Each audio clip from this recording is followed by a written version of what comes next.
A trusted voice of truth and light. God gave me a gift. I shovel well. I shovel very well. And a rally point for those who've accepted the reality that they are not sheep. We've got a blind date with destiny. And it looks like she's ordered the lobster. This is the Bryan Hyde Show. Well, hello there and welcome to the show. We are joined each weekday at this time by my friend Eric Peters from EPAutos.com. Eric, great to catch up with you. How is the snowpocalypse going in your neck of the woods? Well, I haven't been killed by the Deltacron, but the cold weather might just do me in.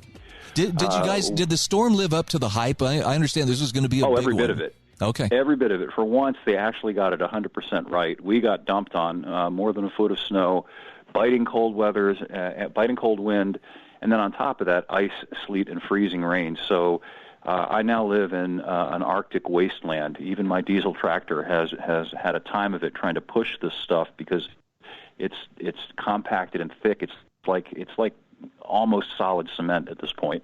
Yikes! You guys did get the full Monty. I'm sorry to hear that. Global warming will be along shortly to free you from your bondage. Speaking of that, though, I'm eternally grateful to all the dead dinosaurs who gave their lives, or the algae blooms that gave their lives, for the fossil fuels that are keeping me warm right now. And I don't have to worry about staying warm if the power goes out because my propane heater runs even if the power goes out. And I don't have to schlep outside to haul logs back into the house to keep warm that way. Yeah, I'd say you've made the best of the situation and potentially any other situations that could be coming down the road. Now, I understand that Virginia has undergone a change in management. Your new governor was inaugurated recently. That actually looked like a pretty positive thing. Tell us about it. Well, hugely positive. It was quite the political upset, as a number of others have observed. It was presumed that a creature of the Clintons, Terry McAuliffe, was going to become the successor to Ralph Northam, a.k.a. the Coon Man.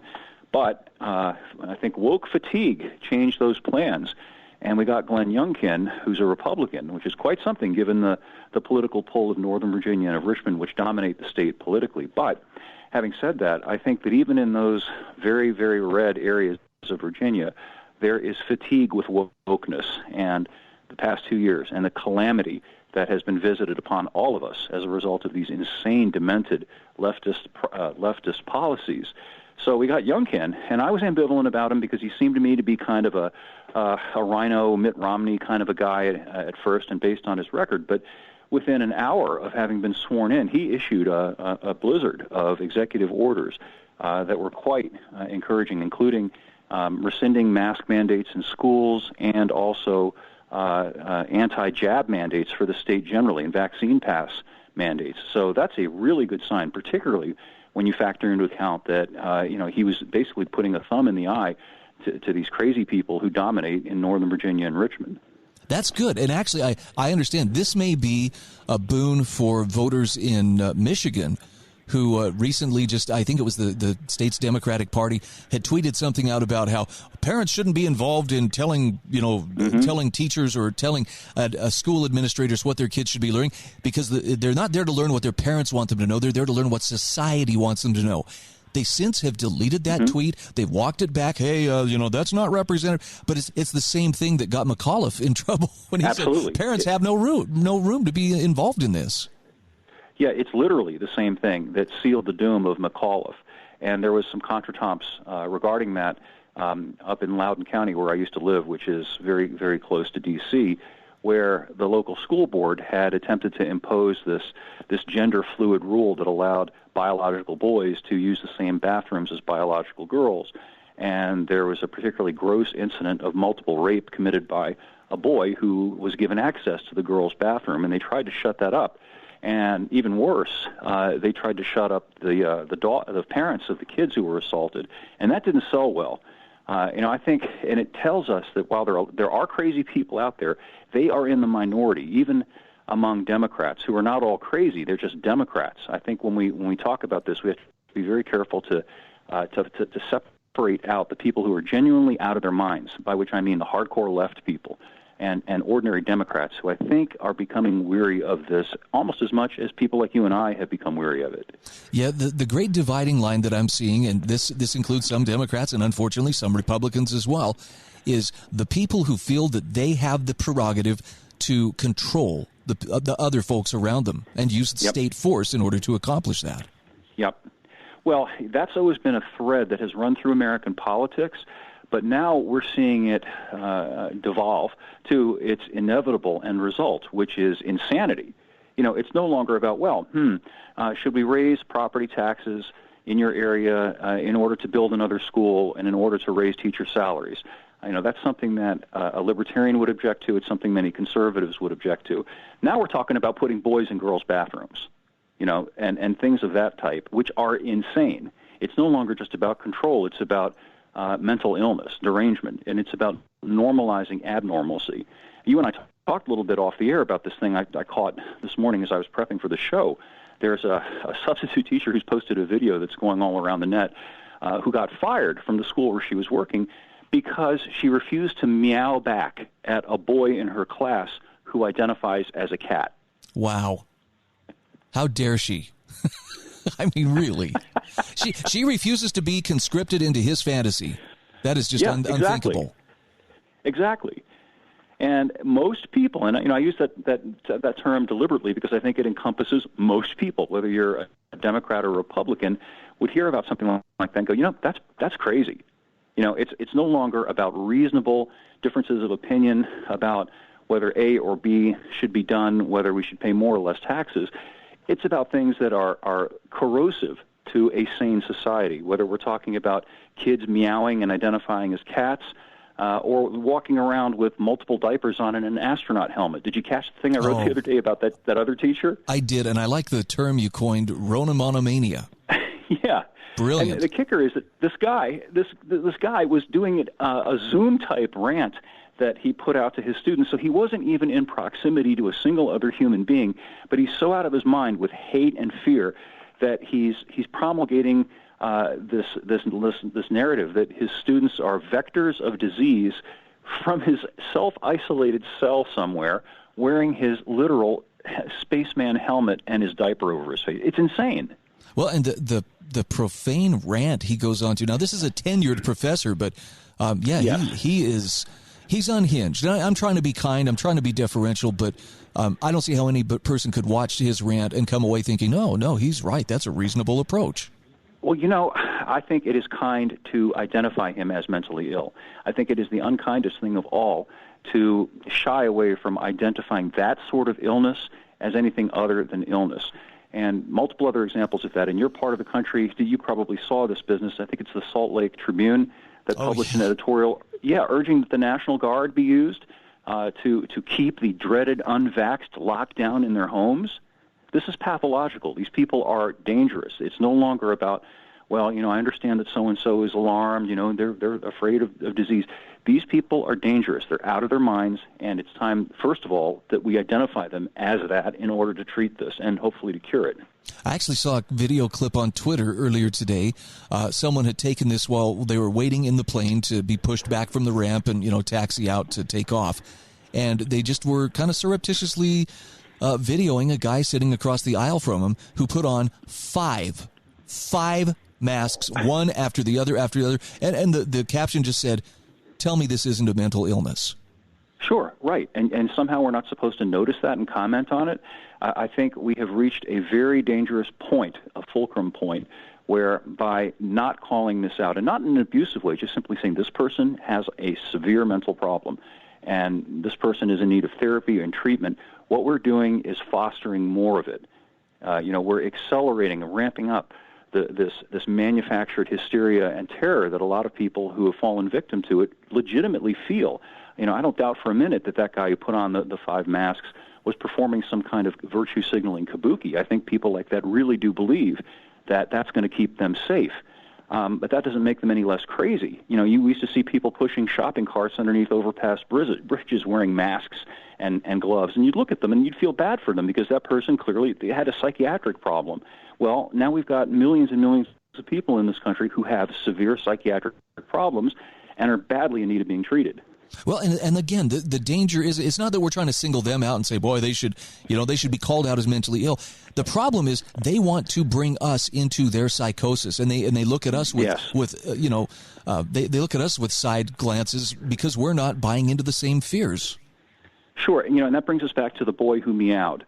The proper approach to that is to sit the kid down, hopefully the parents, and say, Jim or Bob or whatever the kid's name is, you're not a cat, and you're a little boy.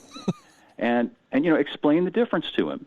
You don't encourage that. You don't tell the kid to pretend that reality doesn't exist and that he's a feline rather than a human being. No, I'm with you there, Eric. When we come back, we're going to talk about something that's going to be a near and dear topic to a lot of people who have, teenagers getting their driver's license or otherwise starting to drive. Eric Peters is my guest. His website is epautos.com. There's a link in the show notes at thebryanhydeshow.com. We'll be back right after this. This is the Bryan Hyde Show.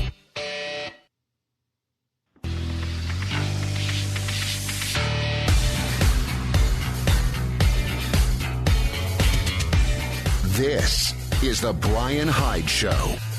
Welcome back to the show. Eric Peters from ericpetersautos.com is my guest. Eric, I see you were a guest on Tom Wood's show. Congratulations.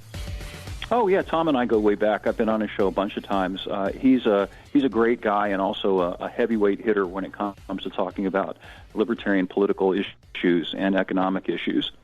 Yep, definitely one of my favorite sources of good, principled information. And I was surprised that, one of the things that you guys had talked about, I guess you had talked about this previously, was who should buy your teen driver's first car. Yep. Now, I happen to find myself in a situation where I have a 16-year-old boy who's just in the process of getting his license, so this is a question looming over our family right now.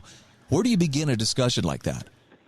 Well, I think you have to start with the different parameters that parents are dealing with today. And when you and I were that age, you could go out and pick up a beater. You probably did just like I did for a few $100. And that was easy enough to do on your side gig of cutting grass or shoveling snow or working at McDonald's after school. That's almost impossible today. And part of the reason for that, of course, is due to the political situation. The average price of a used car, a serviceable used car now, is up more than 30%. And it's very hard to find anything that's operable for much less than $5,000. And then you got the additional problem of this mandatory insurance that particularly targets teenagers, and the typical cost of that is around $2,000 a year for them. What teenage kid can afford that? Very few. Even if they're hardworking, industrious kids, it's very difficult. So what do? One thing you can do, I think, is to parent finance. Help the kid to save up money, encourage the kid to work, and have enough for a down payment on a car, perhaps, and say $2,500 or so, and then the parent can loan the kid $2,500 at a reasonable rate of interest, so that they're not just slayed by debt and can actually afford to own and drive the car, including the cost of the insurance. Yeah, I'm very sad to say that as we've been looking around thinking, okay, we've got to get a car, something that our teenager can drive. He's applying for work at various places. He's going to have to get himself there. But I noticed in your article, used cars are up more than 30% in price over just the past year. Ouch. Yeah, and it's a double whammy. It's not just that the cost of the prices. The price of the cars has increased that much. Wages have not increased in tandem with that. So in effect, it's substantially more than that because you can't afford to make up that difference. And then you've got the problem of the car insurance on top of that. And then you've got the problem of gas now being close to $4 a gallon for most people. And it's just a very, very difficult thing for these kids to deal with. And as you say, though, that the car is that first big step toward adulthood and self-sufficiency, and it's really important that they have that so that they can go out and work without having to be driven to work by you, and to have the latitude and the ability to travel on their own and grow up. Very hard to do that when you don't have a car. And I'm not trying to throw any shade at the insurance industry, but I'm pretty sure I heard champagne corks pop when we said, hey, we need to add our 16-year-old son to our insurance. Sure, Maybe of course. Somebody in the background said, hey, we can't afford the cabin. Let's celebrate. Sure. Exactly. And, I rant about insurance a lot, and one of the reasons that I rant about it is because it's mandatory. And because it's mandatory, it costs us all far more than it would otherwise, simply because you don't have the option to say no. If they tell you, we're going to increase your premium by 40% because your teenage driver is on the policy now, you can't say, you know what, that's extortionate. I'm not paying that. You either charge me a reasonable amount or I'm canceling the policy. They know they've got you. And as a result of that, we pay more, all of us, not just parents of teen drivers, but everybody. So any recommendations, notwithstanding the higher prices and some of the prohibitive barriers that make it tougher to get that first teenage car, what kind of cars do you recommend for those who are able to find one for their teen driver?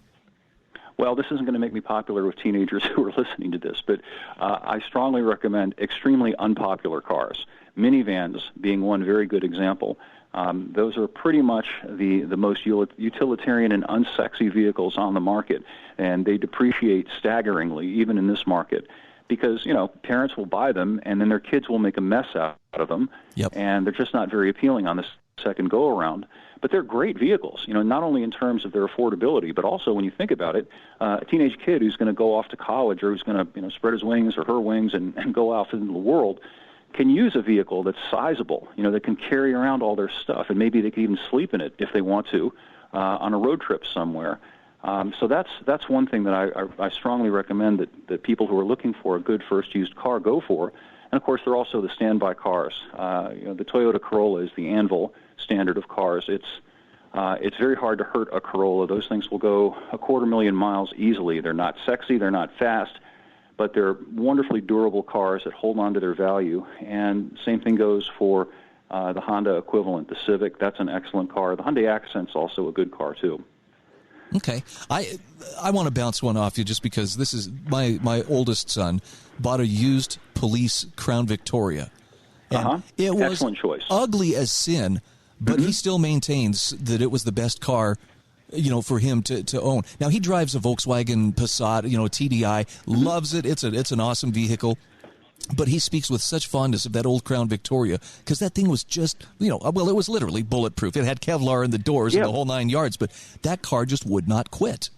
It's a shame they don't make them anymore. They stopped building the Vic in 2011, so it's hard to find them anymore. Most police departments have transitioned over to SUVs like the Explorer or front-wheel drive or all-wheel drive vehicles like the current Ford Taurus. Whereas that Vic was a traditional American big sedan, full-size sedan with a lazy V8 engine that was very, very durable, very easy to fix, and also, and this is something that I think parents of teen drivers would be interested in, very safe. That's a heavy-duty vehicle that can take quite a hit. It's why cops love that Crown Vic. Now, thinking about it, you might want to look into Chargers. A lot of police departments use Chargers, and that's a very similar vehicle.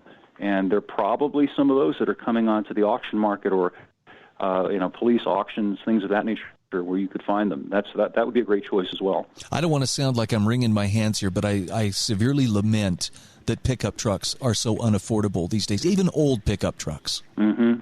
Yeah, me too. Absolutely. That's why I cling to mine. Which is it's a nothing special little 02 Nissan Frontier, two-wheel drive, manual transmission. But it suits me, and there's nothing like that available anymore. Though Ford has come out with in my opinion, I don't like the name of it, the Maverick. Have you seen that? I don't think I've seen it. It looks like a compact pickup truck. It's really a front-wheel drive thing that's designed to emulate what a truck is supposed to look like. It's not got a lot of capacity. It's not designed to pull things, and it's not designed to haul a whole lot, but it's the closest thing that you can get to the little runabout pickup trucks like my Frontier and the old Ford Ranger and vehicles like that are just no longer available. And the big trucks, the 1500s, forget about it. You're looking at, for anything with four-wheel drive, you're looking at about $40,000 for something like that. Yeah, it's not good times to be shopping for used cars, as I'm learning, with some pain right now. Not a good time to be shopping for anything like that. But yeah, cars in particular, it's never happened before in the entire 120-something year history of the car business that in the course of less than a year, the price of used cars has escalated by more than 30%. That's an astounding thing. Absolutely. Eric, we're down to about 1 minute left here. Let's take a moment to talk about your website. Tell us about your sponsors as well. Well, it's EP Autos, very easy to find online. And if you're in the market for a radar detector, one of our longtime advertisers is Valentine One. I think they make the finest detector on the market, and they recently updated their unit to deal with this chaff of electronica that is being emanated by new cars that can give false signals to a detector. And that's really important because a radar detector is not much use if you start to ignore it because it's picking up on the signals of all the cars around you. No, a good point. Eric, I appreciate you being on the show today. Thank you so much. Of course. Happy to. Looking forward to next time. All right. Again, that's Eric Peters from epautos.com. I have links in the show notes to his website, to some of the various topics we've touched on today. Make sure you read the comments in his articles as well. He has a pretty informed audience there. Some of those comments are extremely instructive.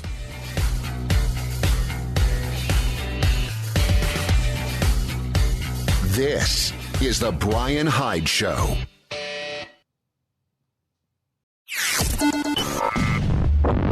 A trusted voice of truth and light. God gave me a gift. I shovel well. I shovel very well. And a rally point for those who've accepted the reality that they are not sheep. We've got a blind date with destiny. And it looks like she's ordered the lobster. This is the Bryan Hyde Show. Well, hello there, and welcome to the show. This show is not about telling you what to think. In fact, it's not even about encouraging you to stop thinking. I'm all about encouraging folks to think as clearly and independently as possible about the world around us, and also what you and I can do to better improve that world. And I don't mean in big ways that are going to make news headlines necessarily. Some people may actually have that calling, and I welcome them to step up and do what they feel called to do. But for most of us, it's going to look much different. It's just going to be the simple things. It's going to be being the kind of person who can be self-reliant, teaching your kids how to be good, honest people who understand the difference between right and wrong. It's learning how to see through the propaganda that's all around us and knowing when to withdraw consent. You know, when people in positions of governance are either abusing or misusing the power that has been delegated to them. Nevertheless, we've got some great sponsors who make the show possible. MonticelloCollege.org, LifesavingFood.com. Also, the Heather Turner team at Patriot Home Mortgage, HSLAmmo.com, SewingAndQuiltingCenter.com, and GovernYourIncome.com. I wanted to start today with the COVID narrative. You've heard me talk about this now for a few weeks. The narrative is coming apart. And I really believe it is. I mean, you have the CDC director, when she was pressed to make the distinction, you know, all these deaths that were reported with COVID, how do you distinguish between them and people who simply died from COVID or those who died with COVID? And she fumbled, and then, that data is forthcoming. They can't keep us buffaloed forever. So the truth is slowly coming out. But the conclusion that folks who've been paying attention can't help but come to is this zero COVID plan. We're going to lock it down. We're going to defeat this virus through government action, through government intervention. It's been a total failure. Regardless of how the experts may try to justify it or, double down on it and implement even more lockdowns. We're going to do it again, but even harder. It was a total failure. So it's a pretty safe bet. The folks who pushed the hardest for these lockdowns are going to be scrambling, and they are scrambling right now, to avoid being seen as having supported it. And that goes right to the top, at least in America. Dr. Fauci, I was just following CDC guidelines. Like I said last week, he's ready for Nuremberg with that attitude. I was just following orders. Ryan McMacken from the Mises Institute has a great piece on how and why the zero COVID plan was a total failure. He says the Chinese regime is doubling down at its zero COVID strategy. In recent weeks, new COVID cases have been detected in several cities. In a world of the more contagious Omicron variant, that's to be expected. But what has been the Chinese state's response? Well, it's more of the same. Lockdowns, travel suspensions, and more. NBC reports Tianjin, which detected China's first community spread of Omicron on Saturday, is rolling out a second round of mass testing on its 14 million residents on Wednesday.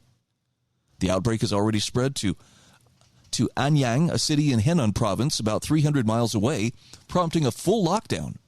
Tianjin officials said at a news conference Tuesday that all bus services to Beijing have been suspended. On Wednesday, 425 flights were canceled at Tianjin Binhai International Airport, accounting for 95% of all scheduled flights. Tianjin authorities on Sunday ordered citizens not to leave the city unless absolutely necessary. Those who want to leave have to present a negative COVID test taken within 48 hours. Now, Ryan McMacken says it's hard to believe that anyone still believes COVID will go away if government authorities just lock down harder. But China's hardly the only example of how this delusion can win many adherents among the technocrats and the expert class. After all, he says, let it not be forgotten that much of the world has adopted a zero COVID policy early on, and this absurd policy endured for months. In Europe, of course, millions upon millions of people were virtually locked in their homes for months on end. As Philip Bagas reported from Spain in spring of 2020, one wasn't allowed to go outside without facing the wrath of the state's enforcers. Meanwhile, in America, the experts frequently spoke out in favor of zero COVID, stating that lockdowns could eradicate the disease and that people would have to stay on lockdown until that time. For example, on April 2nd of 2020, Anthony Fauci endorsed this idea, stating that social distancing requirements could not be relaxed until there are essentially no new cases, no new deaths for a period of time. Hawaii explicitly embraced zero COVID and adopted a policy in 2020 based on the idea that public schools would never reopen until there was no longer any community spread and no new cases were detected over a period of 4 weeks. Now, Ryan McMacken points out, needless to say, these were totally unrealistic goals. They reflected only the plans of technocrats who were more concerned with living out their bizarre fetishes for lockdowns and border closures that with gaining a better grasp of the situation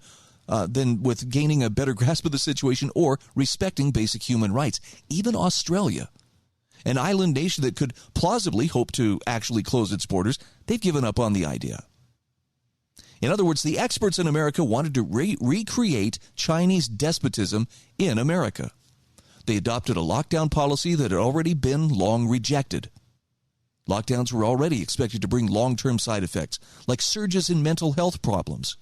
Some of the worst of it among the young, now being reported by hospitals. The World Health Organization even concluded lockdowns ought to be rejected because there is no obvious rationale for this measure. But he says perhaps the media and government officials were so successful at sowing panic in the general population in the spring of 2020 that the health technocrats saw their chance to try a new experiment in social engineering that they previously had considered unfeasible. Fortunately, though, by the middle of 2020, it became clear that lockdowns simply weren't going to be tolerated by much of the general public. Most state and local governments in the U.S. abandoned zero COVID rapidly, although the usual totalitarians in the media bemoaned the end of the policy, insisting that the abandonment of lockdowns would drench the non-lockdown jurisdictions in blood. This was predicted for U.S. states like Georgia and for countries like Sweden, where lockdowns were quickly jettisoned or not imposed at all. But as time went on, it became obvious that the non-lockdown jurisdictions did not fare significantly worse than the locked-down ones. Some areas, Sweden for instance, fared better. Some of the world's harshest lockdown regimes, like those in Peru, Argentina, the UK, and New York, also had some of the worst rates of deaths per million. So for the zero COVID crowd, reality got in the way. But that zero COVID mentality endures, however. And the second wave of zero COVID mentality came with the idea that with universal vaccination, COVID would disappear. And of course, once the vaccines began to appear, it was hailed as a magic bullet that would ensure the vaccinated would be unable to spread the disease. In fact, this ideology was expressed in a rant by Rachel Maddow back in March of 2020 when she harangued her viewers with the fact, in quotation marks, that the virus stops with every vaccinated person. Now, she continued, a vaccinated person gets exposed to the virus does not infect them, the virus then cannot use that person to go anywhere else. Now, in case you're not clear on this, that was all a complete fabrication. The vaccine never stopped the spread. And with the advent of the Omicron variant, it's now apparently the case that the vaccine doesn't even slow the spread. The virus is quickly spreading among the vaccinated. So it's no longer possible to even pretend that the vaccine prevents transmission. The only argument left to supporters of the vaccine mandate is that vaccines help against serious disease and death. Well, that's excellent, but it has nothing to do with public health, because it's clear that the unvaccinated aren't the reason the disease has not been eradicated. And then there's the fact that the vaccination has in part likely contributed to new COVID mutations. Now, this isn't new with COVID. The idea that treatments can lead to new mutations isn't new, and it's long been known under a variety of situations leaky vaccines can produce vaccine-resistant mutations. But this is also known to occur in the case of COVID. And he links to an article in the Journal of Physical Chemistry where the authors note vaccine breakthrough or antibody-resistant mutations provide new mechanism of viral evolution. And specifically on COVID, they write about how mutations are often more common in places with higher vaccination rates. So whether we're talking about vaccine mandates or lockdowns, it's clear the zero COVID strategy has been an abject failure.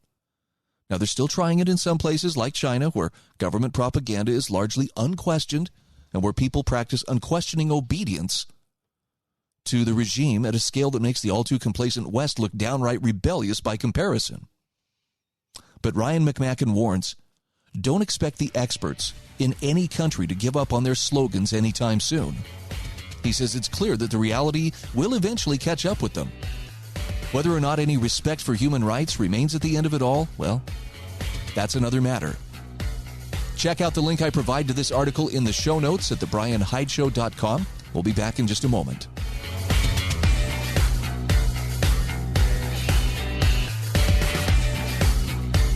This is The Bryan Hyde Show.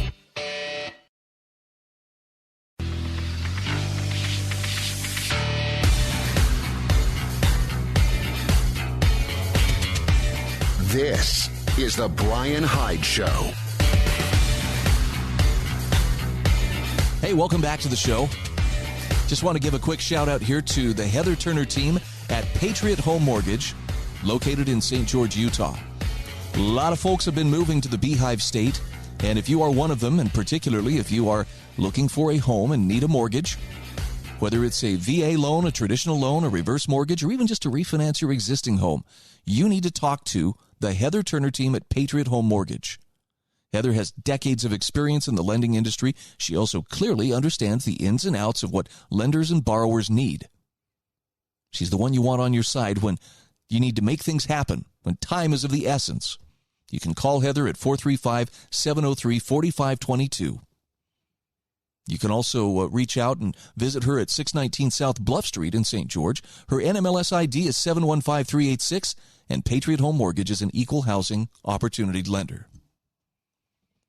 Well, I've seen some pretty crazy departures from reality over the last few years, but there's a claim out there right now that if California is ever to attain true equity, then parents must be willing to give away their children. No, I wish that was a typo, and I wish this was, something, straight out of the pages of InfoWars. It's not. This is collectivist yearning at its very worst. And unfortunately, the article was placed behind a paywall, at least in the San Francisco, what is the article, the San Francisco Gate? Nonetheless, there is a non-paywalled article on Yahoo News from Joe Matthews, who is the columnist here.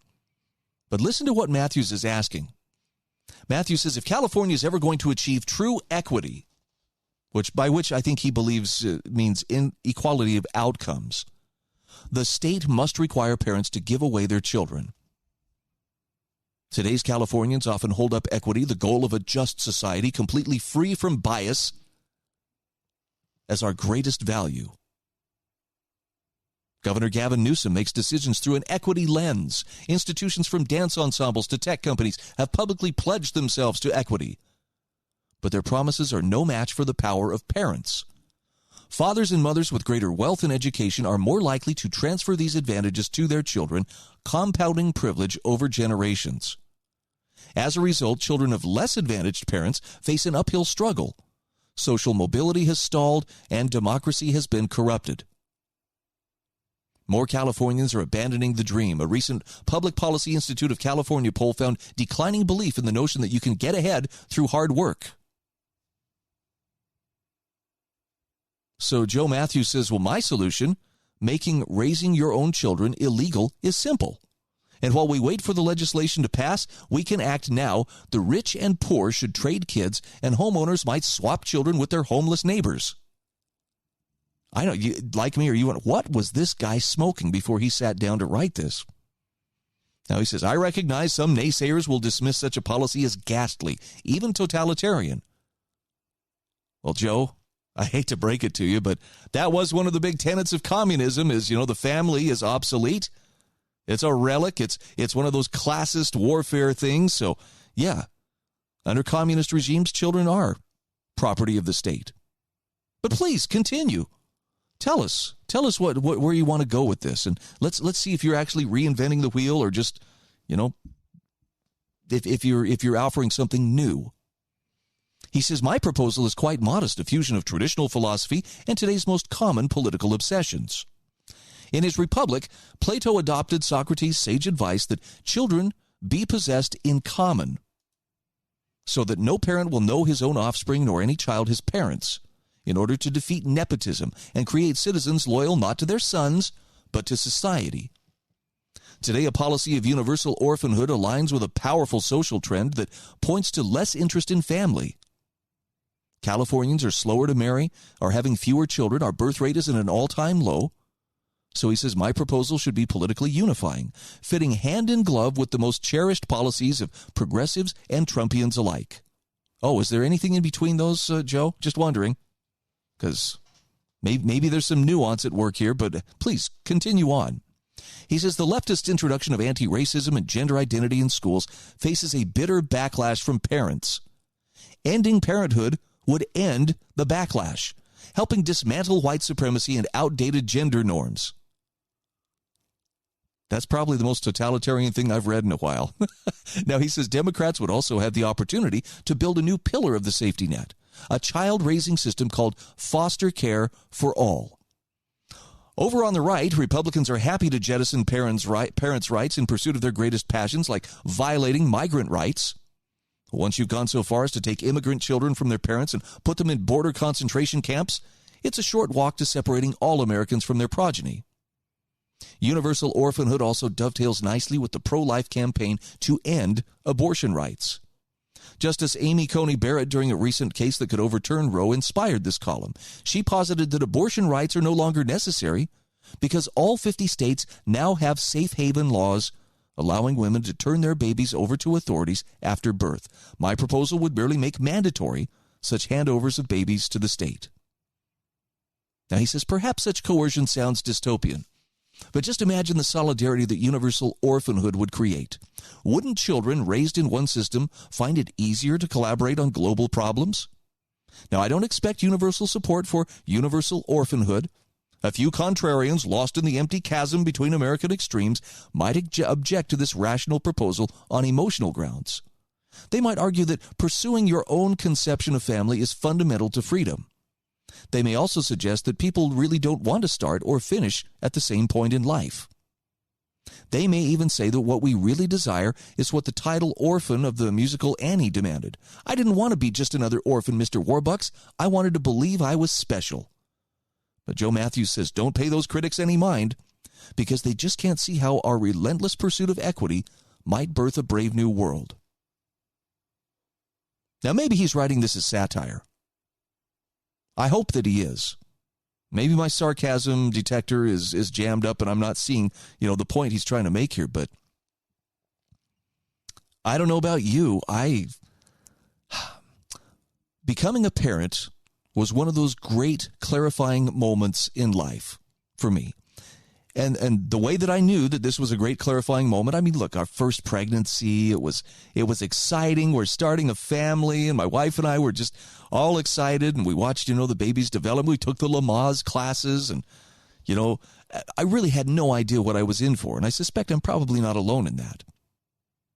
We show up at the hospital after her water broke. It's like 1 o'clock in the morning, but there we are, waiting in our little delivery room. We've just been settled in. We're all checked in. She's hooked up to all the various monitors, checking the contractions and her heartbeat and so forth.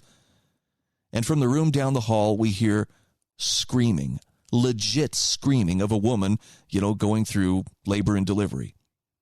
I'll never forget the look in Becky's eyes when she turned to me and I turned to her as we heard that screaming. It was like, holy crud, what have we got ourselves into?